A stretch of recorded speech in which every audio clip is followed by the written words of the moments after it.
with no purpose. Wow. What else? What makes one look bad? She just pulled up bird dogs. When you know how Instagram now you can post multiple pictures in one go, like a little album. I don't like when people post or when companies post a similar picture with a slightly different angle and then like the same thing over and over again. Like there's small differences, but they're pretty much posting the same picture over and over again. Like it's unnecessary. You only need one. Or like 3 selfies in a row. That's right. My friend does that. She'll have one like this and one like this and like We could knock out in terms of B-roll. I have some Facebook like thumbs ups. Each person is going to get 2. You get 2 likes. Unlike the real world in social media, you can like whatever the heck you want. But for the conversation today, you have 2 votes on everybody's memes that were submitted for best meme ever. So take a look around. I put them all on the edge of the aisles here. So go like the ones that you think. You can be stingy with your votes. You can only vote for 1 if you want, but you can vote for no more than 2. Can you vote for your own? You can vote for your own, yes. Nobody will ever know. There is one in particular that would, it would probably be good for you to vote for. You'll see it when you get there. Some of you sent some questionable content in. Here.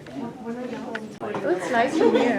What we're talking about. And just pointing at this over here. There's a bad word here, so I'm going to cut that.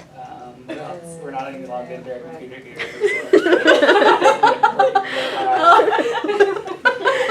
It's all good. Yep. Okay. All right. That's good. That's super crucial. Super important. I'll be honest with you. You know, you've heard those like stories about professors that if you do this one thing, they like fail you in the class, right? I'm like so religious about this that if you did this one thing, I would probably be like, I'm going to fail you. Not that you really could, but that's how passionate I am about this. I'm going to go through some resources today. And then we're also, I thought we'd, based on our start, stop, and continue from last week, which I really appreciate your feedback on stuff. It seems like we were going on the right track, so we'll make some adjustments to class to accommodate being able to talk about our client. What do you think? Oh. Puppies. All right. Puppies. Do I need to have more of an exchange with her? Oh, can't spell puppies. Yes. I'm going to say in just a second, is there any raise your other hand. ideas? Now raise your hand. Raise your hand. 2, 1, raise your hand. Any other ideas? Raise your You hand. can raise your hand. Oh, wait. Yeah. What is your idea? Is that serious or a joke? Puppies. Yes. All right. Oh no. Puppies. Awesome. How does that work? I chose agricultural communication because I wanted to make a difference in the world by helping others understand where their food comes from. And not just where it comes from, but all the hard work that goes into producing a safe, affordable, and an abundant food supply. Growing up in a rural area, a small town, I took for granted everything around me in terms of agriculture and all of our family friends that were producers. And while I did not grow up on a farm, I grew up around it, and I knew from our family friends that I chose agricultural communications because I want to make a difference in the world by helping others understand where their food comes from. And not just where their food comes from, but how their food is produced and all the labor that goes into producing a safe, affordable, and an abundant food supply. Growing up in a rural area, I took for granted everything that goes into farming and production agriculture. And as I graduated from high school and moved to college and began to talk with other peers, I quickly learned that not everybody had the same experiences growing up. We didn't all come from a rural background, and more people are not knowing where their food comes from and how it's produced and the technology used to produce it. And so I wanted to help others understand where their food comes from. Damn, that's terrible.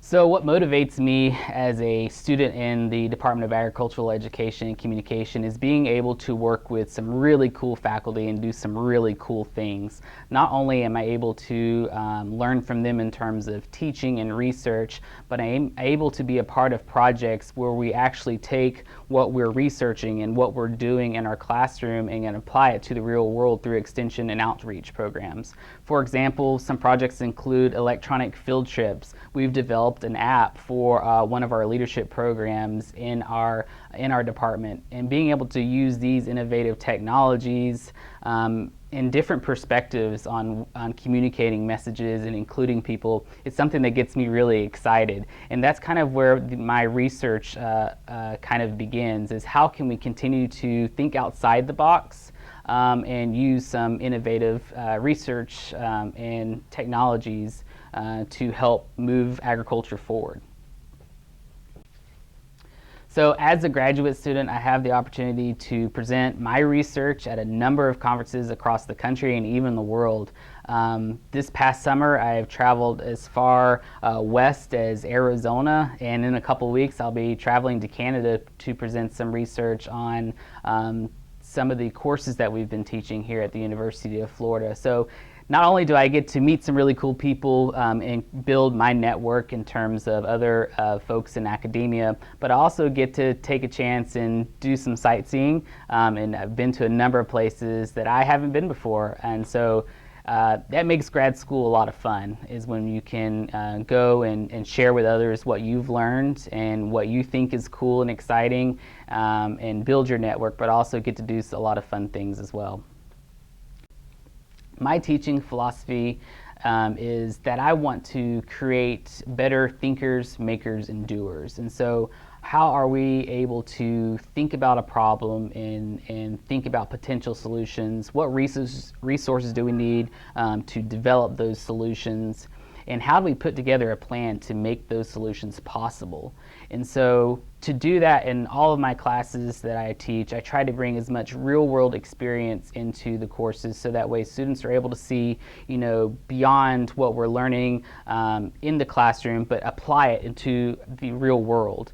And so I also encourage students to seek out as much real world experience as possible, apply what they're learning in the classroom in internships, or their jobs. That way that we can continue to build on the stuff that we're learning in class and really make a difference in moving agriculture forward. One of the courses that we're actually getting ready to pilot in the spring is putting together an agency, a business of students right here in our department, to take on clients and to create some really cool solutions for our clients. So what's nice about this particular project is that our students are getting real world experience right here in our department, but we're also providing a service to our industry. Some of our commodity groups or organizations may need some help with things like social media, video editing, and print design. And we have some of the brightest young individuals here in this department. So allowing them to, jump in on that experience a little bit early, and be a part of that group, collaborate with each other, try new things, break things. That's going to be a really cool environment, I think, for our students to get a head start on their career. So my research here as a PhD student involves using innovative technologies to fix what we're calling the experience gap. And so we've all been to conferences or workshops before, whether it's professional development or something school related, and we leave really excited about that topic, or maybe something that we learned, or we've set a couple of goals and we're really motivated to make them happen. And then we go back to work, or we go back to school, and life happens. Our inbox is out of control, and we quickly lose track of the people that we networked with and made contact with, or the goals that we made. We're just overwhelmed. So we're looking at using innovative technology by developing an app that connects experiences from one to the next to kind of keep us motivated and keep us engaged and help reduce that experience gap.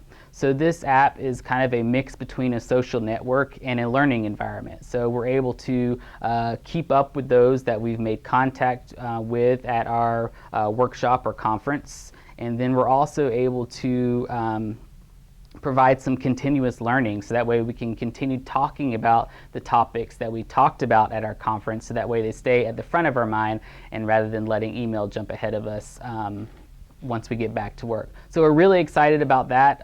We've piloted the app, made some adjustments there, and we're getting to re-release the app with a small group of individuals, and hopefully over the next couple years we'll continue to grow those that have access to the app, and really try to help agriculture move forward by helping us stay connected together, and really focus on those ideas and those goals that we have as an industry, and help us move forward. Kind of rambled there at the end, but My name is Kevin Kent, and I'm a third-year PhD student studying agricultural communications in the College of Agricultural and Life Sciences. I chose the College of Agricultural and Life Sciences because of the renowned and diverse faculty that are a part of this college and this department. When we talk about agricultural communications across the country, the University of Florida and the Department of Agricultural Education and Communication really stands out from the rest, just because of the research that we're doing, the projects that we're a part of, and the environment that we've been able to create here just really stands out from other programs across the country.